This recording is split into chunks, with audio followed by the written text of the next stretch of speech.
This is WCN, the Whole Care Network. You talk, we listen. Content presented on the following podcast is for information purposes only. Views and opinions expressed during this podcast are solely those of the individuals involved and do not necessarily represent views of the Whole Care Network. Always consult your physician for medical and fitness advice, and always consult your attorney for legal advice. And thank you for listening to the Whole Care Network.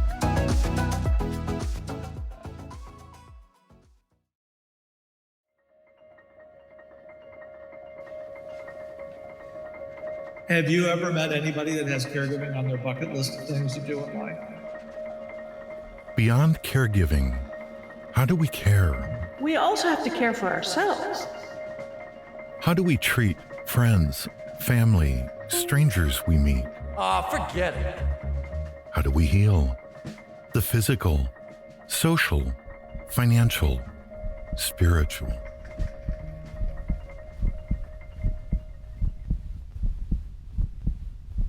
Hello.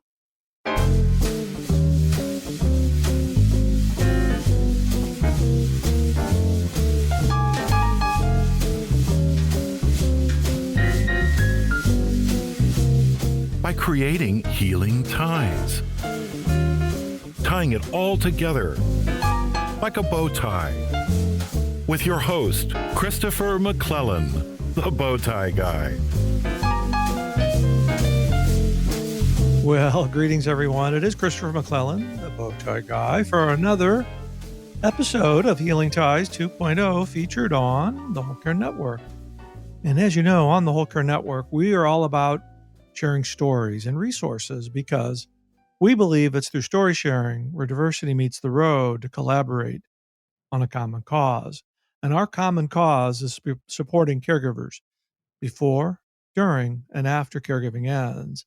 And as you know, we're celebrating National Family Caregivers Month with the reboot of the popular Healing Ties podcast. Well, I think it's popular, and I think my guest does too, with our 30 podcast and 30 days to celebrate National Family Caregivers Month.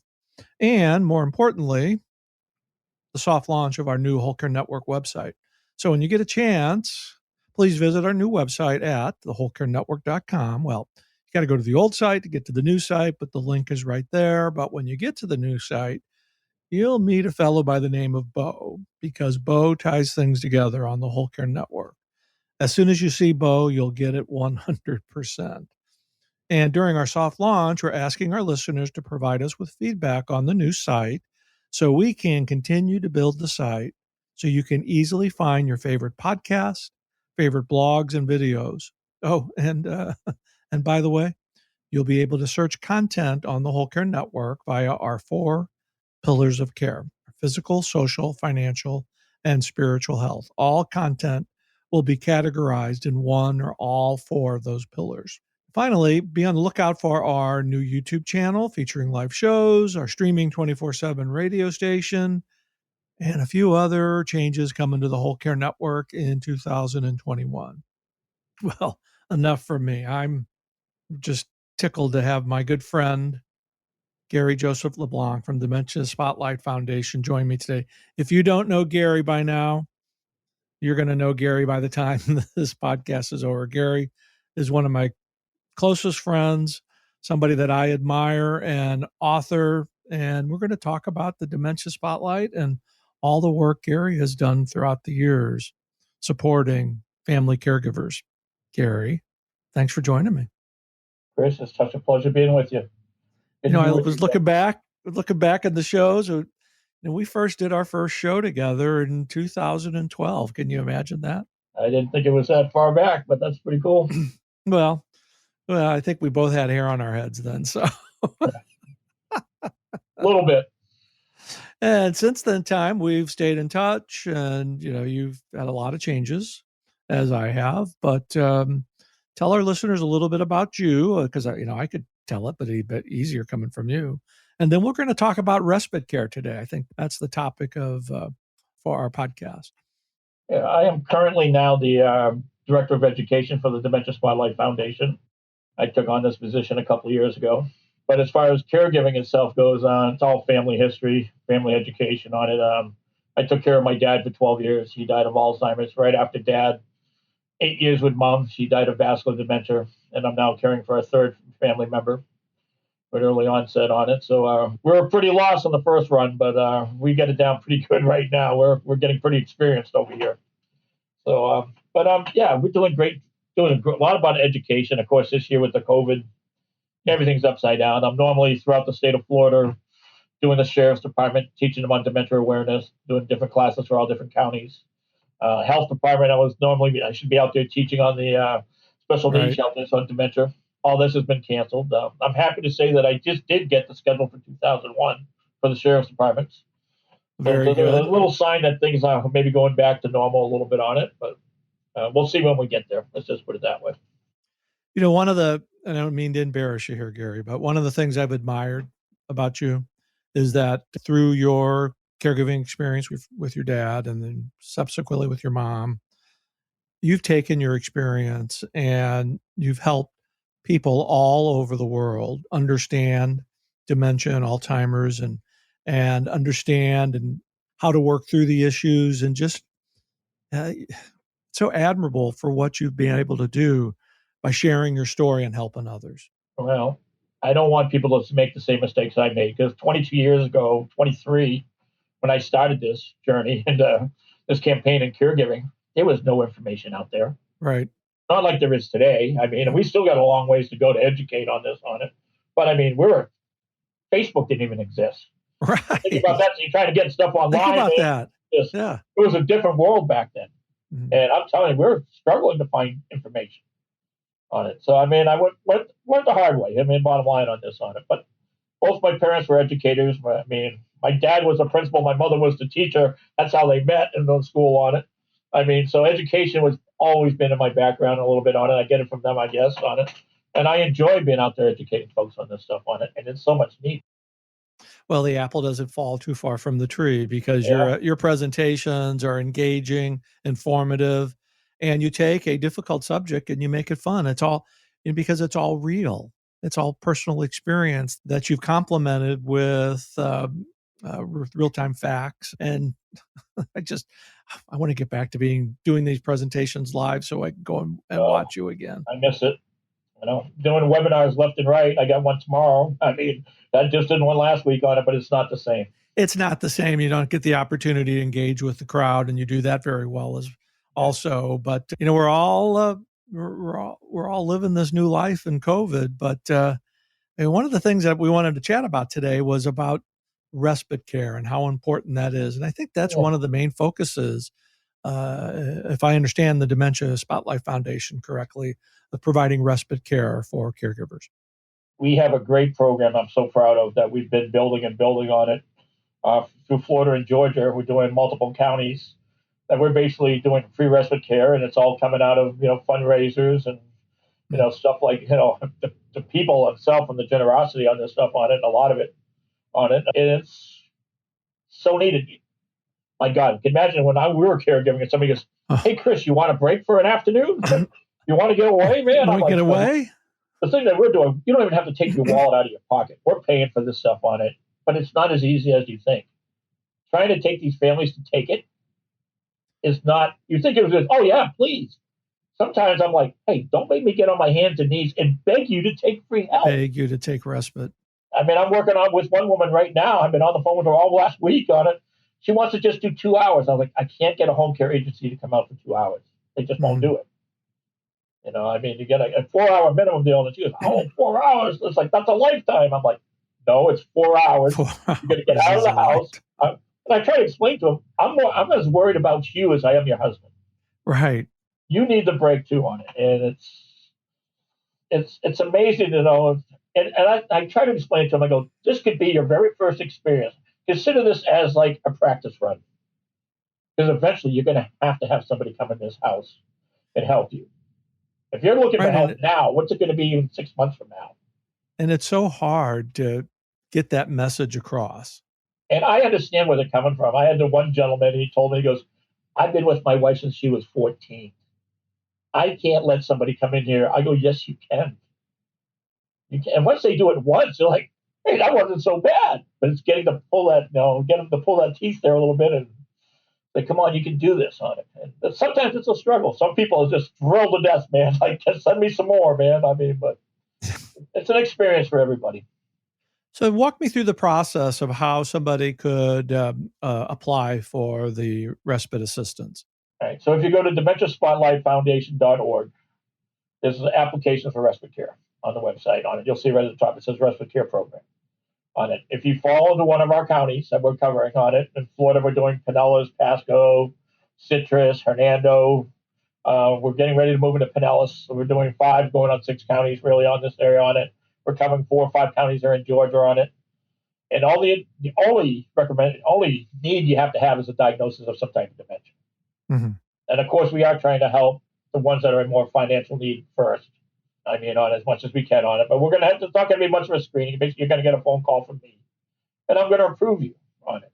And that's the deal on it. And it's just, we'll set you up. Sometimes it's going to be home care. Sometimes it might be an adult day program for the person on it. And we do a lot of bartering through this on it. I mean, I'll have a home daycare agency give me 10 free days. Sometimes it's not all about money when you do work with this nonprofit stuff on it, man. I might have an assisted living with a memory care unit. Give me 4 free days.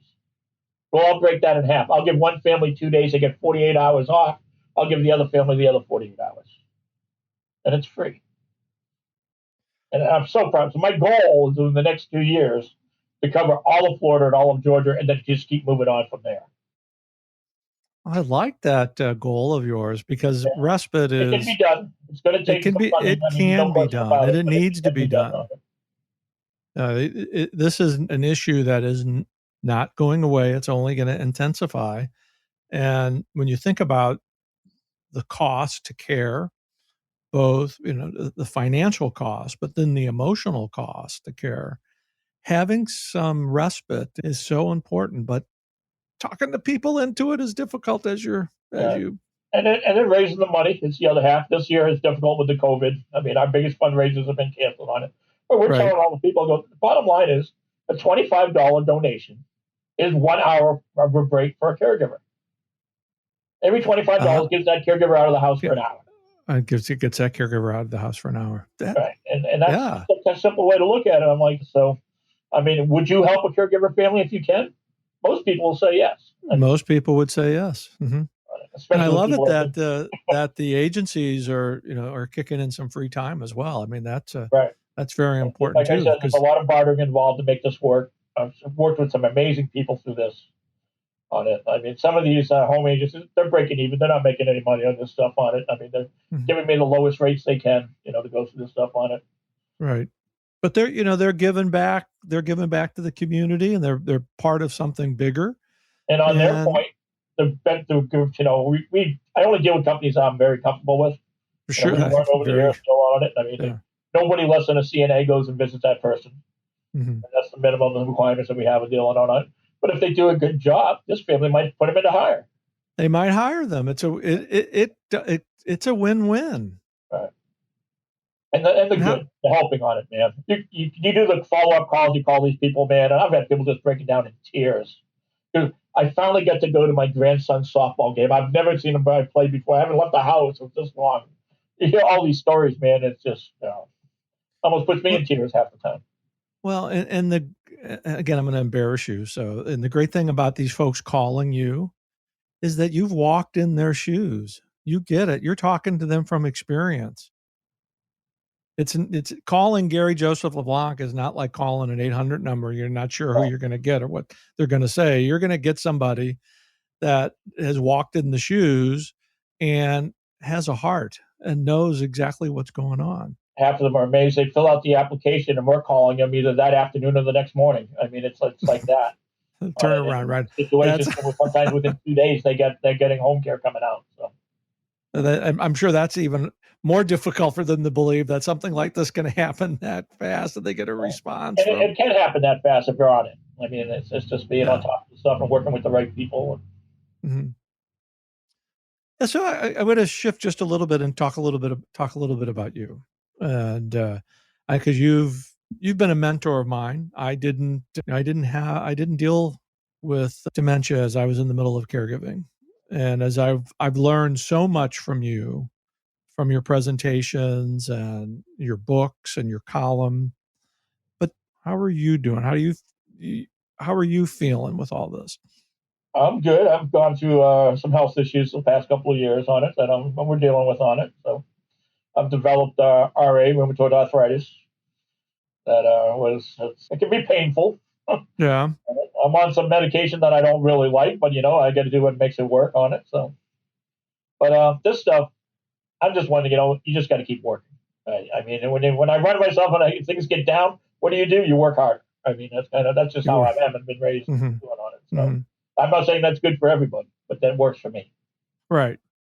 Well, and it's not so much work; it's your passion, and that's why it's such a delight to know you. And I also want to talk about. I mean, you're an accomplished author, so let's talk about your books.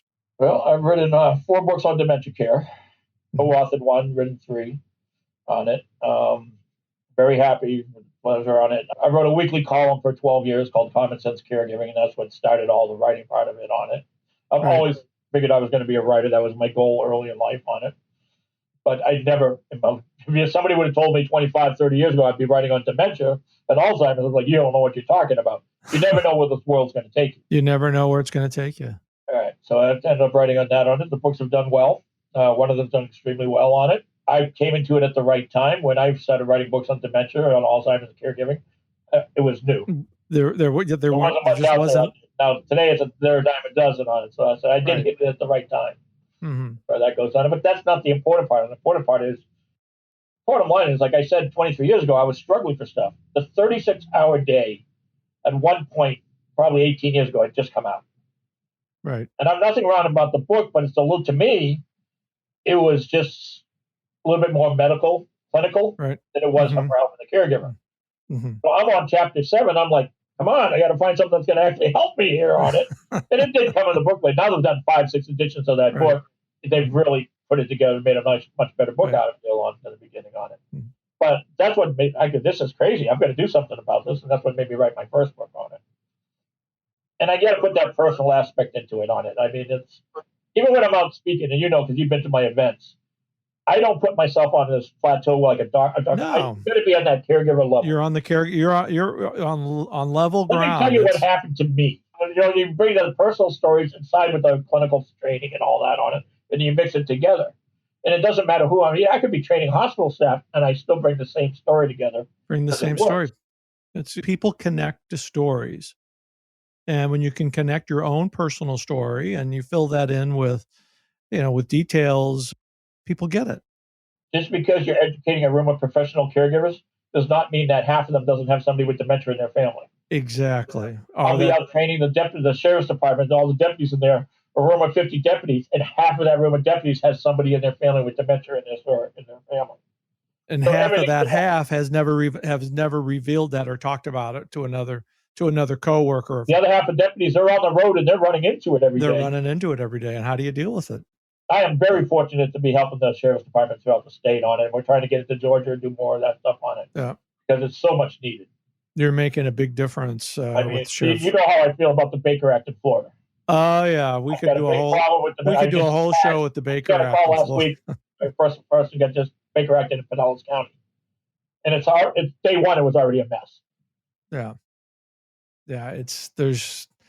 You're giving them skills that they're so that's desperately needed, and they can understand and do their job better. So one day we ought to do a show just on the Baker Act and dementia. Oh, well, we can book that. That'll be a show for our new 24/7 streaming radio service. How does that sound? Yeah. We can have some guests call in. That'd be awesome. Yeah. The average person takes a Baker Act in 72 hours. Well, when you put dementia in the tie, the average Baker Act is now 7.5 days. And if it's a disease like Lewy bodies, then it gets up to 21 days. Yes.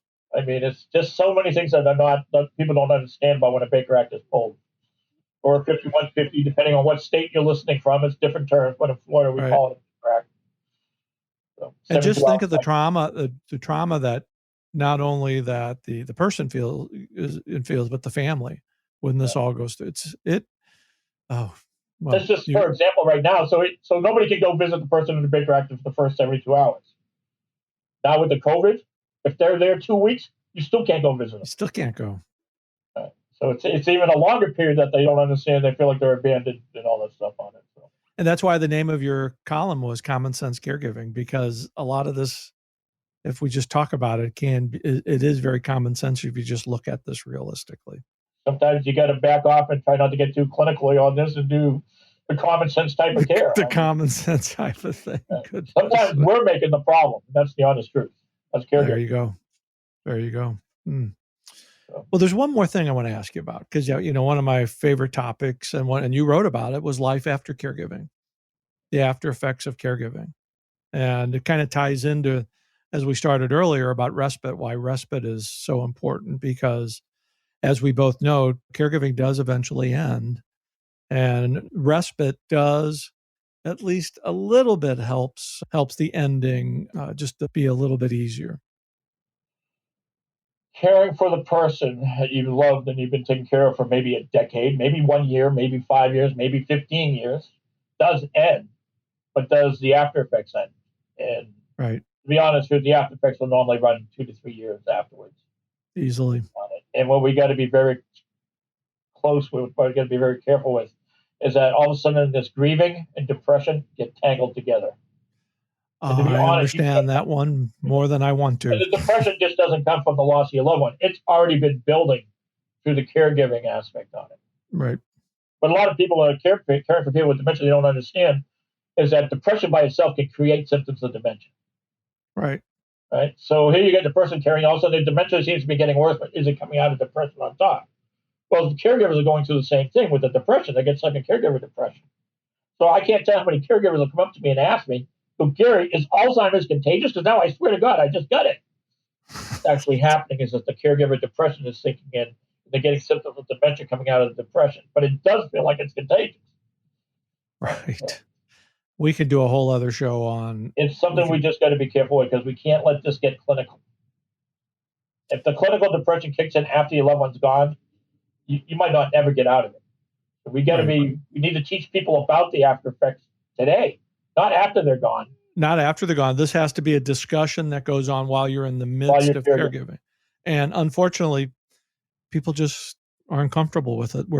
Whatever it is in our society, we're all trying to be brave soldiers, man. We all say, I can handle this, man. I'm okay. I could do this. I'm tough. But we got to be a little bit more honest with ourselves, really. Yeah, there's two very common aspects to caregiving. There's a beginning and there's an end, and we're not prepared for either one of these life-changing events, but you're certainly making a difference. My dad used to tell me, he goes, anybody can write a book with the beginning and the end. It's the middle you need to work on. It's the middle you need to work on. That's really good. You got a point. You had a point there. Okay, I think this is a great place for us to take our break. And as I kind of forewarn you, and I'm doing this with all my guests here on 30 and 30, I want to come from the back. When I come back from the break, I want to know a fun fact about you that I don't know, that I know all of our listeners will know. I think I know pretty much about you, so I'm going to be interested to hear what you come up with. Yeah.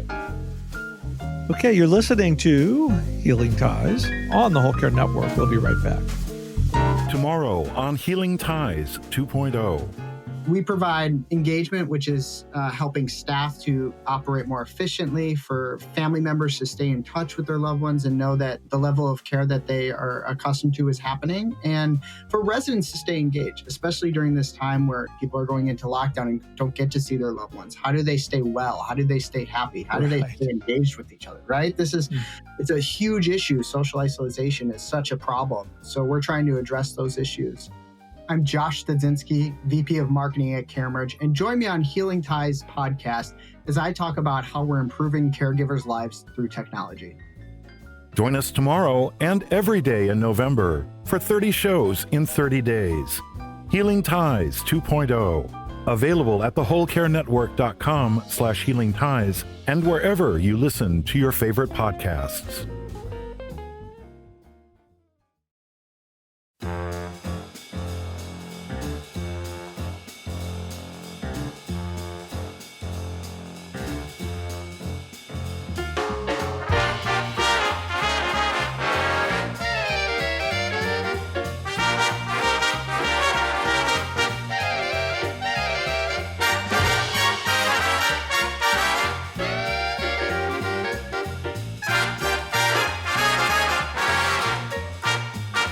Well, welcome back, everybody. I am continuing my delightful conversation with my good friend, Gary Joseph LeBlanc from the Dementia Spotlight Foundation. And Gary, I forewarned you before the break. We want to know one fun fact about you that I may not know, and all of our listeners are eager to find out. Yeah. Well, Chris knows because he's been to my store before, but I've had a used bookstore. I live about an hour north of Tampa, in a town called Spring Hill. I've had a bookstore for 31 years, but I am an enthusiastic comic book collector. Yes, you are. And I wish I had the stuff I did when I was a teenager and younger, man, because the value of stuff that you don't understand as a kid on it, man. But yeah, when I was 5 to 8 years old, man, I had it rolled up in my back pocket, running around on my bike through the neighborhood on it. But it all started with my brother was the oldest of the family, and he hung out with all his guys. I was the youngest in the family. The tag along, let's just say, as we go through all this on it. So there used to be an A&P store in our neighborhood. Well, the guy that owned the grocery store would let us sit out on it, let us go in the store, grab comics off the shelf, sit on the curb right out his window. As long as we didn't damage them, we could put them back on the shelf. Meanwhile, it kept us out of his store. He could keep an eye on us. That was the beginning of reading DC comics and all that stuff on it. And it's just such a fantastic. Everybody needs a superhero in their life. You know, everybody needs a fantasy in their life on it. Everybody needs a superhero. And what parents don't understand is the vocabulary in a lot of these comics. It's like this little kid's like, where'd you learn those big words, man? X-Man. X-Man. And they don't realize that the vocabulary in these comics are stuff. Sometimes I'm still picking up a dictionary and looking at what they're talking about and some of this stuff. Depending on who writes the stories and writing the books on it. Yeah. Well, your bookstore is awesome. Sometimes when you're a collector and you sell, it's hard. Mm-hmm. Well, do you have a favorite comic? I grew up on Justice League. Okay. So that was really my favorite all the way through on it. I've got multiple favorites. I love the horror stuff, the old horror, like Vampirella. Oh, okay. Very good. The old Warren mags on it. So that's something I truly like on it. Hard to come by, at least in good shape. Find the ones in good condition. It's a difficult thing on it. So I always say sometimes it's the search that's fun and collecting wise on it. There's a lot of truth to that. Oh, I've been looking for this one for years. I can't believe you got it in your hands. And you're like, I finally got this copy, you know. What a good feeling. Your bookstore is awesome. I would recommend everybody search out Gary's bookstore, and Gary's going to give the address here in just a moment. But Gary, you know, we have so many topics that we could talk about, but one of the main reasons I wanted to have you on the 30 and 30 reboot is because you were one of my first guests when I originally started podcasting way back when we were talking about the Purple Wristband Project. I remember we were in Melbourne, Florida. I think I had just done an event. Right. And you had a little stand, you had your iPhone there, and Oh, how things have changed over the years. That was many years ago now. You put it all together. Yeah, but would love to have you part of the new streaming service, and there's so much good information we can provide, and just to have you as a friend is good enough too. So I can't thank you enough for joining me today. It's been a pleasure, and I love being here with you on it. So thank you. So let our listeners know how they can find you, all your books, and especially the bookstore itself. You can find everything about me pretty much in how to get my books and everything through Dementia Spotlight Foundation.org. And just Google US 41 books for the store. So I'm only open on weekends. I do the dementia stuff during the week. I get the bookstore just open on the weekends. It's just, my dad used to say, well, if we don't put any money in the till today, we'll call it a hobby. Let's try not to have too many hobbies. I like that. I would call this. But Gary, with the stories that you share and the work that you do, you are certainly someone who's creating healing ties all around us. I can't thank you enough for what you do, and I can't thank you enough for your friendship. Thank you very much. Pleasure. What a delightful conversation today. But that does it for this episode of Healing Ties. As you know, I'm your host, Christopher McClellan. You might know me as the Bowtie Guy. I've created a life to love after caregiving ends by sharing stories, resources, and being with awesome people like Gary Joseph LeBlanc. Healing Ties is produced in the posh studios of Oddbox Production in downtown St. Louis. And please check out our soft launch of our Whole Care Network website, where you'll get an opportunity to meet Bo. And as soon as you see Bo, you are going to get it. And we'll see you for another episode of Healing Ties, tomorrow, as we continue our 30 and 30 podcast celebrating National Family Caregivers Month. Thanks for listening. Take care. Bye for now.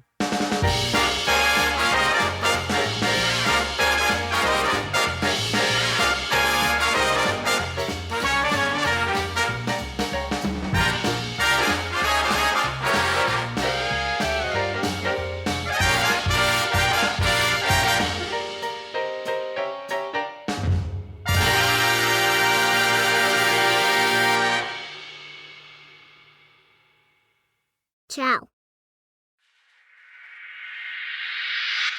This is WCN,